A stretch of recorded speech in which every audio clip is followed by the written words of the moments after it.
जय हिंद। ये इकाई 2 होगा अमेरिका स्वतंत्रता संग्राम। बिहार एससीईआरटी बुक जो है हम लोग कंप्लीट कर रहे हैं, तो उसी के तहत ये इकाई 2 होगा। और अमेरिका स्वतंत्रता संग्राम बहुत इंपॉर्टेंट है, जिससे क्वेश्चंस पूछे गए हैं। वैसे भी थंबनेल में मैंने लगा दिया है क्वेश्चन, तो आप लोग देख लीजिएगा, ठीक है। चलिए स्टार्ट करते हैं अमेरिका का स्वतंत्रता संग्राम। अगर पसंद आए तो वीडियो को जरूर लाइक कीजिएगा, ठीक है। विश्व इतिहास में आधुनिक काल का प्रारंभ जिन घटनाओं के साथ जोड़ा जाता है, उनमें यूरोपीय देशों का द्वारा 15वीं शताब्दी में नए समुद्री मार्गों की खोज भी शामिल है। तो समुद्री मार्गी का खोज जो हुआ था, समुद्री मार्ग, उनका कब हुआ था? तो 15वीं शताब्दी में। यहीं से आपका एक क्वेश्चन बन जाता है। दूसरी चीज है, इसका उद्देश्य नए व्यापारिक मार्गों को विकसित करना था, ताकि यूरोपीय देशों की अर्थव्यवस्था व्यापार और वाणिज्य के माध्यम से समृद्ध बनाई जा सके, ठीक है। इसी क्रम में 1492 में कोलंबस में अमेरिकी महाद्वीप की खोज की थी। तो कोलंबस ने जो है 1492 में अमेरिका की खोज किया था। और उन्होंने जो है अमेरिका के जितने भी निवासी थे, तो उनको लगा कि ये अपना अमेरिका जो है वो भारत का ही उपमहाद्वीप है, इसीलिए उन्होंने कोलंबस ने जो है उन्होंने रेड इंडियन के नाम से वहां अमेरिका के निवासियों को बुलाया था, ठीक है। उसके बाद क्या हुआ था, पुनः जो है अमेरिगो वेस्पुची जो है, इन्होंने बृहत इस अमेरिका बृहत भूखंड के बारे में विस्तृत जानकारी दी थी। धीरे धीरे यूरोपीय देशों ने इस क्षेत्र में अपने उपनिवेश भी बसा लिए। उत्तरी अमेरिका में मुख्य रूप से फ्रांस और इंग्लैंड ने अपना वर्चस्व स्थापित किया। तो ध्यान रखिएगा, जब इन्होंने अमेरिकी बेसुपुच्ची ने जो है अमेरिका की विस्तृत जानकारी दी कि नहीं ये खुद का एक महाद्वीप है, इन्होंने उपमहाद्वीप वाला शब्द जो कोलंबस ने यूज किया था वो हटा दिया और महाद्वीप के रूप में बताया। तब क्या हुआ कि अमेरिका का नाम जो है अमेरिगो वेसुपुच्ची के नाम पर ही अमेरिका का नाम रख दिया गया था, ठीक है। तो ये चीज ध्यान रखिएगा। और यूरोपियन ने जो है अमेरिका को कहा था एक नई दुनिया, क्योंकि जब तक वो खोज नहीं हुआ था, जब सामने आया तो उन्होंने कहा कि ये एक नई दुनिया है। लगभग उसी समय यूरोप में नए राजनीतिक विचारों का प्रतिपादन भी हो रहा था, और व्यक्ति की स्वतंत्रता, निरंकुश सत्ता का विरोध, समानता और बंधुत्व जैसे विचार लोगों के बीच, विशेषकर प्रबुद्ध वर्ग के बीच लोकप्रिय होते जा रहे थे। इंग्लैंड से अमेरिका उपनिवेशी उपनिवेशों की भौगोलिक दूरी और वहां के निवासियों की वैचारिक भिन्नता, यानी कि उनके सब जो भी निवासी थे उनके में विचार जो थे सबके अलग अलग थे, धीरे धीरे एक ऐसी स्थिति उत्पन्न कर दी जहां वैचारिक स्तर पर इंग्लैंड और उसके उपनिवेश वस्तुतः दो अलग अलग स्तरों में आ गए। उस समय की बदलती हुई आर्थिक व्यवस्था ने भी इन दोनों के बीच मतभेद को बढ़ाया। धीरे धीरे उपनिवेशवासी इंग्लैंड के वर्चस्व से मुक्त होने के लिए अग्रसर होने लगे।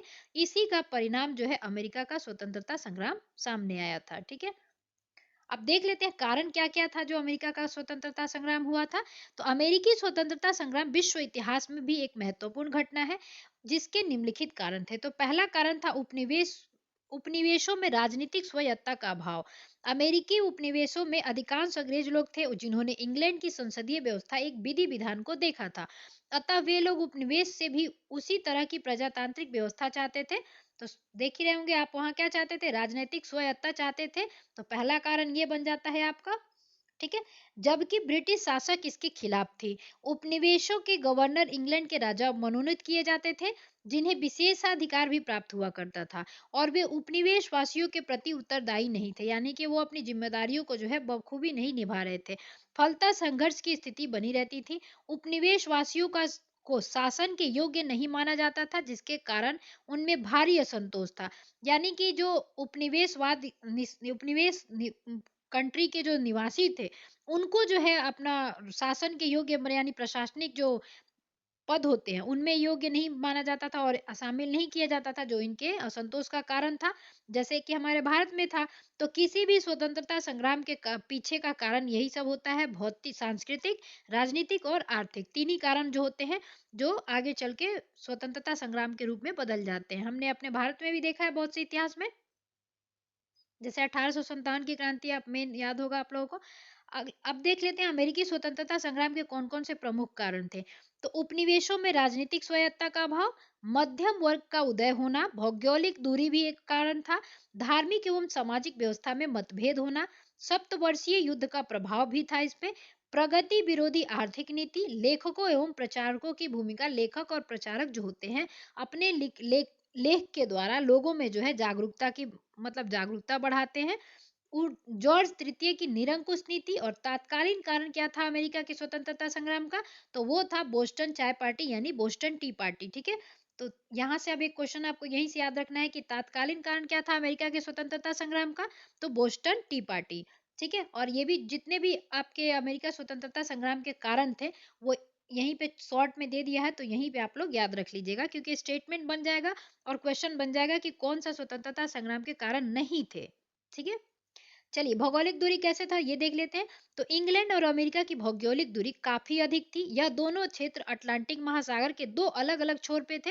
चूंकि उस समय यातायात एवं संचार साधनों का अभाव था, अतः व्यवहारिक रूप से ब्रिटिश सरकार अपने उपनिवेशों पर प्रभावशाली नियंत्रण बनाए रखने में क्या थी, असमर्थ हो रही थी, जिसका फायदा स्वतंत्रता संग्राम के दौरान उपनिवेशवासियों को मिला। अगला कारण हो जाएगा आपका धार्मिक एवं सामाजिक व्यवस्था में मतभेद।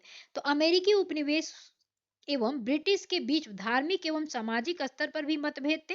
जहां एक और ब्रिटिश वासी एलिंगकन मत को मानते थे और चर्च के आधिपत्य में विश्वास करते थे, वहीं दूसरी ओर अमेरिका की जनता जो है प्यूरिटन मतावलंबी थी।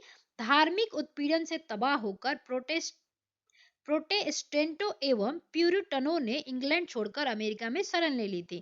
तो ध्यान रखिएगा कि अमेरिका की जनता किससे प्रभावित थी? प्यूरिटन से, ठीक है। और वहां की ब्रिटिश कौन से थे? जो अमेरिकी उपनिवेश ब्रिटेन के ब्रिटिश जो थे किसको मानते थे? तो एलिंगकन के मत को मानते थे, ठीक है। इन दोनों में जो है अलग अलग इन दोनों का मत था, तो ये भी एक कारण था, ठीक है। उनमें से ही जुफक्ता रूपन जुभक ये क्या है जो भक्तारूपण एवं स्वतंत्रता की भावना विद्वान थे तथा सैनिक क्षमता का प्रदर्शन भी वे कई बार कर चुके थे। यही कारण है कि अमेरिका वासी अपने मातृ देश के साथ संबंध नहीं रखना चाहते थे, ठीक है। ब्रिटिश समाज सामंतवादी एवं कुलीन व्यवस्था पर आधारित थी, जबकि अमेरिका समाज समता मूलक एवं प्रजातांत्रिक व्यवस्था पर आधारित थी। इस प्रकार अमेरिका में धार्मिक एवं सामाजिक समरसता विद्यमान थी, जिसने स्वतंत्रता संग्राम के लिए एक मजबूत आधार प्रदान किया, ठीक है। तो मेन आप याद रखिएगा कि धार्मिक एवं सामाजिक व्यवस्था कैसे मतभेद होता था, और इनका नाम याद रखिएगा एंगिलकन एवं प्यूरिटन का, ठीक है। अब सप्तवर्षीय युद्ध भी देख लीजिए। ये तो पहले तो यही क्वेश्चन बन जाता है कि सप्तवर्षीय किसके किस बीच था, ठीक है। तो इंग्लैंड और फ्रांस के बीच। और ये कब से कब था ये भी पूछा जाता है। और ये अमेरिका के स्वतंत्रता संग्राम को प्रभावित भी किया था। इसके प्रभाव से लोग जो है क्या होते हैं, जागरूक हुए होंगे। चलिए देख लेते हैं। सप्तवर्षीय युद्ध इंग्लैंड एवं फ्रांस में 1756 से लेकर 1763 ईस्वी के बीच था। तो ध्यान रखिएगा सप्तवर्षीय युद्ध जो है इंग्लैंड एवं फ्रांस के बीच हुआ था। और इसका सन क्या था? तो 1756 से 1763 ईस्वी के बीच में ये युद्ध हुआ था। इस युद्ध से पूर्व तक उपनिवेशवासी इंग्लैंड से घनिष्ठ रूप से जुड़े हुए थे, क्योंकि वे कनाडा में फ्रांसीसियों के विरुद्ध अकेले अपनी रक्षा करने में असमर्थ थे।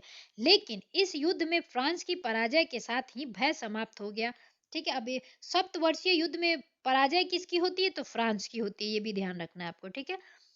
अब उपनिवेशवासियों की एकमात्र लक्ष्य इंग्लैंड के को बेदखल करना था। अब क्या होता है, उपनिवेशवासियों का एकमात्र लक्ष्य रह जाता है कि इंग्लैंड को जो है बेदखल कर देना है। इस युद्ध टिप्पणी इसी युद्ध पर टिप्पणी करते हुए प्रोफेसर पोलार्ड ने कहा था। अब इनका नाम याद रखिएगा कि इन्होंने कहा था फ्रांस की पराजय ने अमेरिका वासियों की स्वतंत्रता की इच्छा को भड़काया था। तो ध्यान रखिएगा किसने कहा था? प्रोफेसर पोलार्ड ने कहा था, ठीक है। तो ये स्टेटमेंट में बन सकता है कि ये फ्रांस की पराजय ने अमेरिका वासियों की स्वतंत्रता की इच्छा को भड़काया था। ये किसका कथन है? तो ये है प्रोफेसर पोलार्ड का, ठीक है। अगला है जो प्रभाव था, कारण था युद्ध का, अमेरिका स्वतंत्रता संग्राम का कारण में पांचवा नंबर है प्रगति विरोधी आर्थिक नीति। यानी ऐसी आर्थिक नीति लगाई जाती थी जो उनकी आर्थिक स्थिति को बेहतर ना करके बदतर करती थी, ठीक है। सबसे गंभीर मतभेद आर्थिक कारणों से उत्पन्न हुए। उपनिवेशवाद का बुनियादी सिद्धांत यह था कि उपनिवेशों के आर्थिक शोषण और उसके संसाधनों के दोहन का अधिकार मातृ देश को होना चाहिए।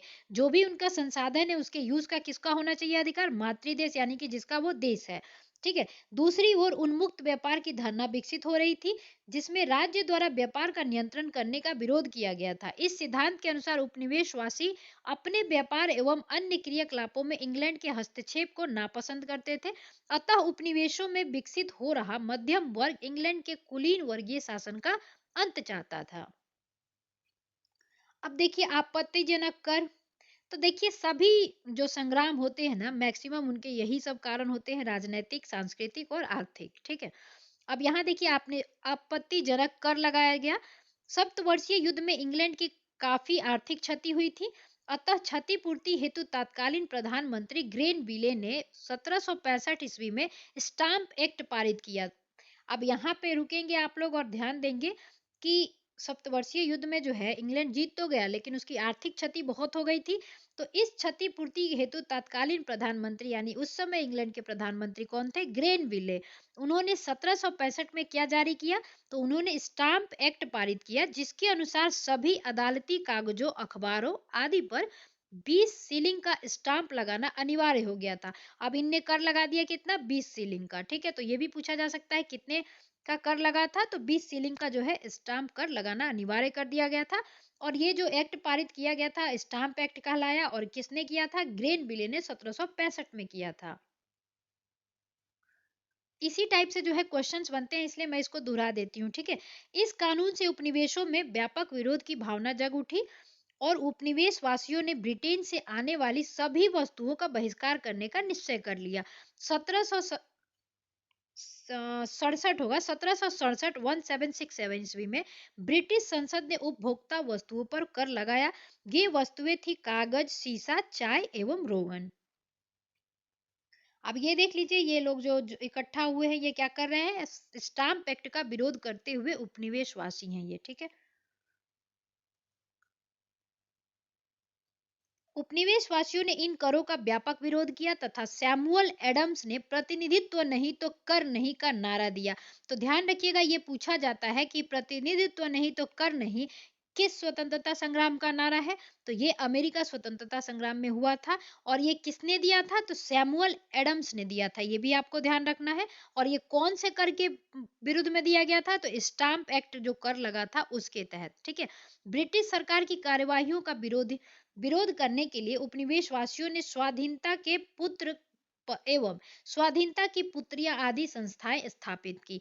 तो ये क्या है? स्वाधीनता की पुत्र एवं स्वाधीनता की पुत्रियां, ये एक संस्थाएं होती थी, ठीक है। और ये किसके द्वारा किया गया था स्थापित? तो ये उपनिवेश वासियों के द्वारा किया गया था। अगला जो कारण है आपका देख लेते हैं, तो सातवां कारण है लेखकों एवं प्रचारकों की भूमिका। तो स्वतंत्रता की भावना जगाने के लिए लेखकों एवं प्रचारकों की अहम भूमिका रही। 1776 ईस्वी में टॉमस पेन की लघु पत्रिका कॉमन सेंस प्रकाशित हुई है।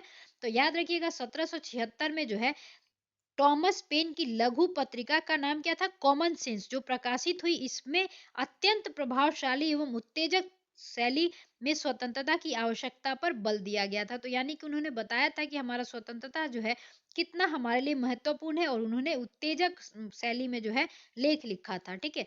उसने राजतंत्र पर भी करारा प्रहार किया था। टॉमस जेफरसन ने उपनिवेशवासियों के विद्रोह करने के अधिकार का समर्थन किया और उनकी बढ़ती हुई स्वतंत्रता की इच्छा का प्रोत्साहन दिया था। तो ये कौन थे? टॉमस जेफरसन, ठीक है। आपका अगला कारण हो जाएगा जॉर्ज तृतीय की निरंकुश नीति। इंग्लैंड के शासक जॉर्ज तृतीय ने सत्ता संभालते ही अमेरिकी उपनिवेश के प्रति निरंकुश नीति अपनाई। उसकी यह नीति इंग्लैंड में भी अलोकप्रिय थी। वह व्यक्तिगत शासन के सिद्धांत में विश्वास रखता था, जबकि इंग्लैंड में मंत्रिमंडल की शक्तियां बढ़ने लगी थी। तो याद रखिएगा जॉर्ज तृतीय जो था किसमें विश्वास रखता था? व्यक्तिगत शासन के सिद्धांत में वो विश्वास रखा करता था। जॉर्ज तृतीय के अनुत्तरदायी रवैये से, मतलब उत्तर नहीं देना सही से, वो करना उसको कहते हैं, तो रवैये ने उपनिवेशों के साथ उत्पन्न हुए संकट के शांतिपूर्ण समाधान की संभावनाओं को वस्तुतः ध्वस्त करके रख दिया, जो स्वतंत्रता संग्राम हेतु उत्तरदायी कारक के रूप में सामने आता है। अब अगला कारण क्या हो जाएगा? तो तात्कालीन कारण जो हमने देखा था बोस्टन टी पार्टी था। तो ध्यान रखिएगा अमेरिका स्वतंत्रता संग्राम का जो तत्कालीन कारण था वो क्या था? Boston T party. 1773 ईस्वी में चाय कानून द्वारा ईस्ट इंडिया कंपनी को भारत से सीधे अमेरिका चाय भेजने का एक अधिकार प्राप्त था। तो अब ये भी याद रखिएगा हमारे यहाँ भी 1773 में रेगुलेटिंग एक्ट पारित हुआ था। और यहाँ पे जो है चाय कानून द्वारा ईस्ट इंडिया कंपनी को भारत से सीधे अमेरिका चाय भेजने का एक अधिकार प्राप्त था, जिसका उपनिवेश वासियों ने जबरदस्त विरोध किया। जब चाय से, अब ये देख लीजिए ये सब जहाज हैं पहले के जो दिख रहे हैं, समुद्री मार्ग की बात हो रही है यहाँ पे। अगला है, लदा हुआ जहाज अमेरिका के बोस्टन बंदरगाह पर पहुंचा तो वहां के कुछ नागरिक आदिवासियों यानी कि रेड इंडियंस, जो कोलंबस ने कहा था, आदिवासियों रेड इंडियन जैसे कपड़े पहने उस जहाज पर पहुंचे और उन्होंने चाय की सभी पेटियों को क्या किया, समुद्र में फेंक दिया। इसी घटना को जो है बोस्टन टी पार्टी के नाम से जाना जाता है। तो पूछा जाए कि बोस्टन टी पार्टी क्या है, तो ये एक ऐसी घटना है जिसमें जहाज में जो है चाय भरे हुए थे और उन चायों को बोस्टन बंदरगाह पर क्या किया गया, समुद्र में फेंक दिया गया चाय की पेटियों को। ठीक है, तो ये ध्यान रखना है। अतः ब्रिटिश सरकार ने बोस्टन बंदरगाह पर व्यापारिक प्रतिबंध लगा दिया और इस प्रकार अमेरिकी उपनिवेश को विद्रोह की आग में धकेल दिया। तो ध्यान रखिएगा, ये 1773 की बात हो रही थी, बोस्टन टी पार्टी वाली। ठीक है, और तात्कालीन कारण क्या था, बोस्टन टी पार्टी ही था अमेरिका के स्वतंत्रता संग्राम का। 5 सितंबर 1774 ईस्वी को 13 उपनिवेशों ने के प्रतिनिधियों का फिलाडेल्फिया शहर में एक महादेशीय सम्मेलन आयोजित किया गया, जिसमें ब्रिटिश कानूनों का विरोध किया गया तथा व्यापार के बहिष्कार का निर्णय लिया गया। तो ये कब किया गया था, 5 सितंबर 1774 ईस्वी को 13 उपनिवेशों के प्रतिनिधि जो थे, फिलाडेल्फिया शहर में जो है इन्होंने सम्मेलन किया था। ठीक है, व्यापार के बहिष्कार का निर्णय किया उन्हीं में। तो ये भी पूछा जाएगा, इस वाले जो सम्मेलन है फिलाडेल्फिया शहर में जो सम्मेलन हुआ था, तो उसमें क्या था, तो यही था कि ब्रिटिश कानूनों का विरोध करना एवं व्यापार के नियम को जो है बहिष्कार करना। 18 अप्रैल 1775 को ब्रिटिश सेना तथा उपनिवेश वासियों के बीच लैंगिस्टन में प्रथम संघर्ष हुआ। तो ध्यान रखिएगा, 18 अप्रैल 1775 को ब्रिटिश सेना तथा उपनिवेश वासियों के बीच लैंगिस्टन में लेकिंस्टन में जो है आपका प्रथम संघर्ष होता है। इसका नाम थोड़ा सा अच्छे से आप देख लीजिएगा। उसके पश्चात 4 जुलाई 1776 में फिलाडेल्फिया में दूसरा महादेशीय सम्मेलन आयोजित हुआ। इसमें टॉमस जेफरसन द्वारा तैयार किया गया स्वतंत्रता का घोषणा पत्र जारी किया गया।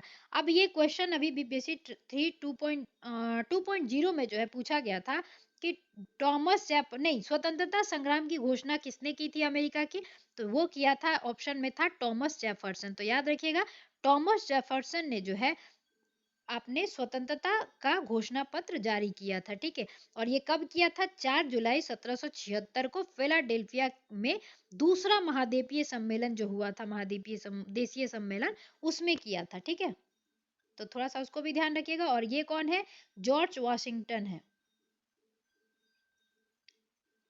अमेरिकी स्वतंत्रता की घोषणा, अब ये जो उन्होंने जेफरसन ने जो अपनी स्वतंत्रता की घोषणा पत्र जारी किया था, उसी का ये इमेज जो है आपको दिया गया है। ठीक है, चलिए आगे देखते हैं।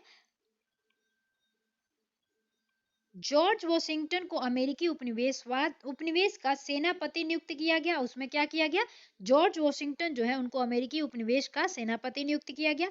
इस प्रकार अमेरिकी स्वतंत्रता संग्राम पूरी तरह आरंभ हो गया। 3 फरवरी 1783 को पेरिस की संधि द्वारा समाप्त हुआ। तो अब तो यहाँ पे ये होगा कि अमेरिका का स्वतंत्रता संग्राम जो था वो कब समाप्त होता है, 3 फरवरी 1783 को। किस संधि के तहत, तो पेरिस की संधि के तहत। पेरिस की संधि कब हुई थी, तो 3 फरवरी 1783 को। ठीक है, 1787 ईस्वी में संविधान का निर्माण हुआ, 1789 में ईस्वी में लागू हुआ। तो वहां का जो संविधान था वो 1787 में तैयार होता है और लागू कब हो जाता है, 1789 में। ठीक है, जॉर्ज वॉशिंगटन को प्रथम राष्ट्रपति बनाया गया था। तो अमेरिका के प्रथम राष्ट्रपति कौन है, तो वॉशिंगटन है, जॉर्ज वॉशिंगटन। ठीक है, परिणाम क्या हुआ, तो अमेरिकी स्वतंत्रता संग्राम को विश्व इतिहास में एक विभाजन रेखा के रूप में देखा जाता है। इसके तात्कालीन एवं दीर्घकालिक परिणाम दोनों ही निर्णायक थे। तो हम देख लेते हैं।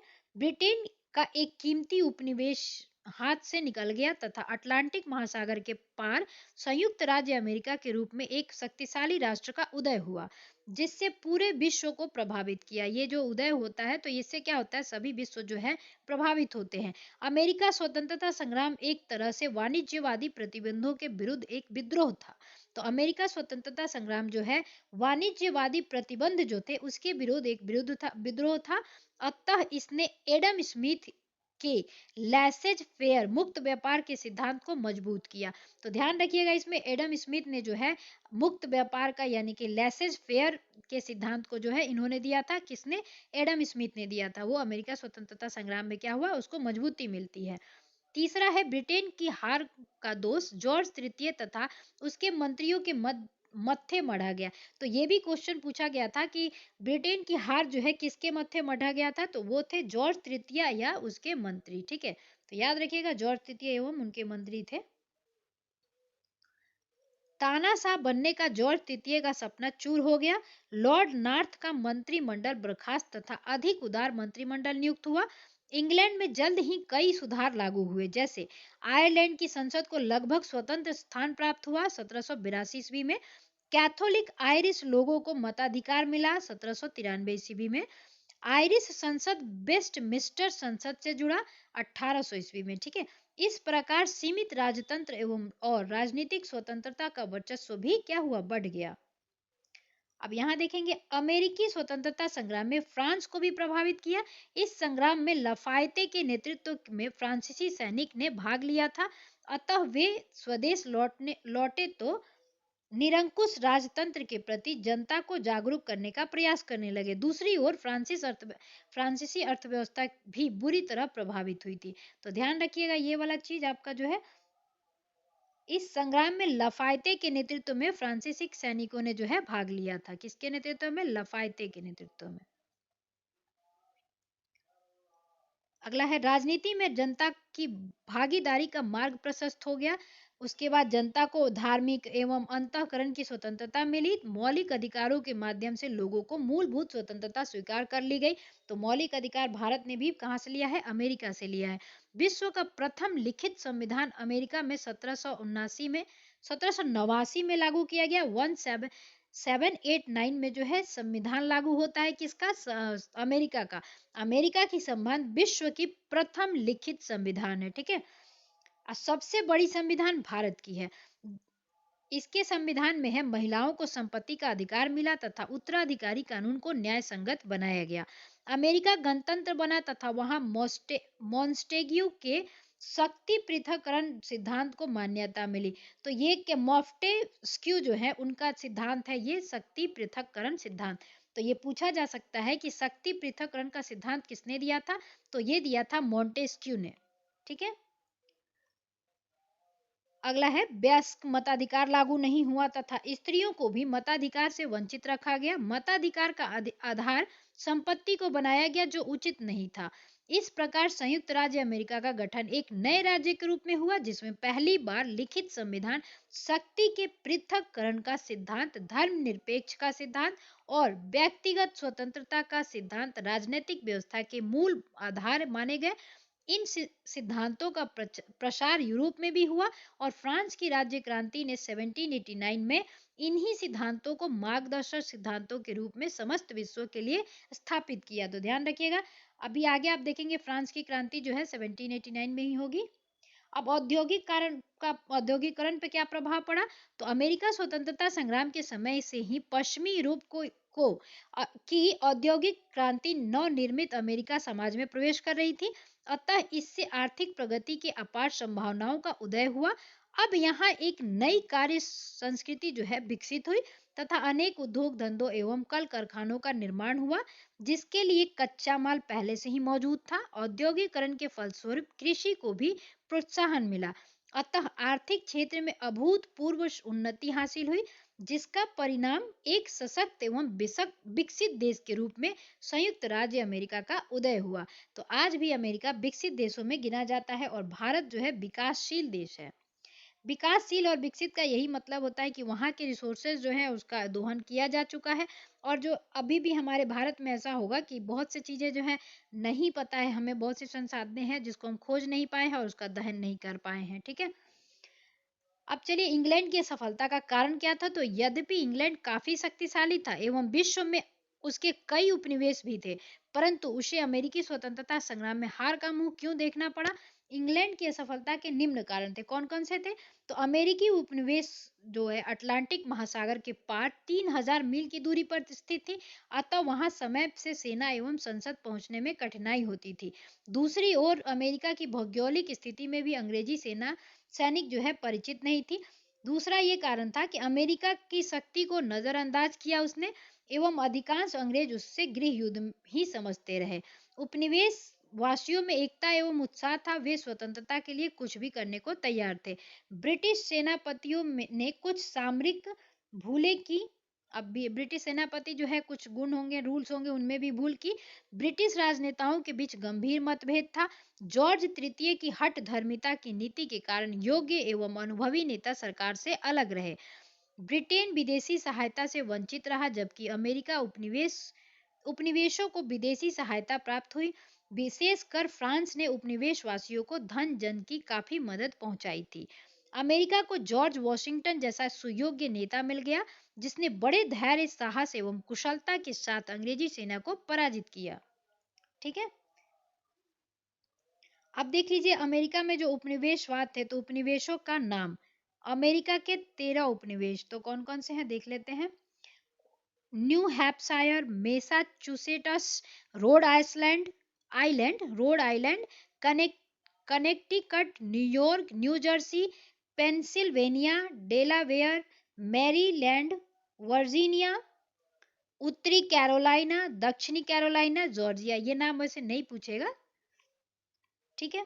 चलिए यहीं पे ये चैप्टर जो है कंप्लीट होता है, फिर मिलते हैं अगले किसी चैप्टर के साथ। तब तक के लिए जय हिंद। अगर वीडियो अच्छी लगी हो तो लाइक करके ही जाइएगा।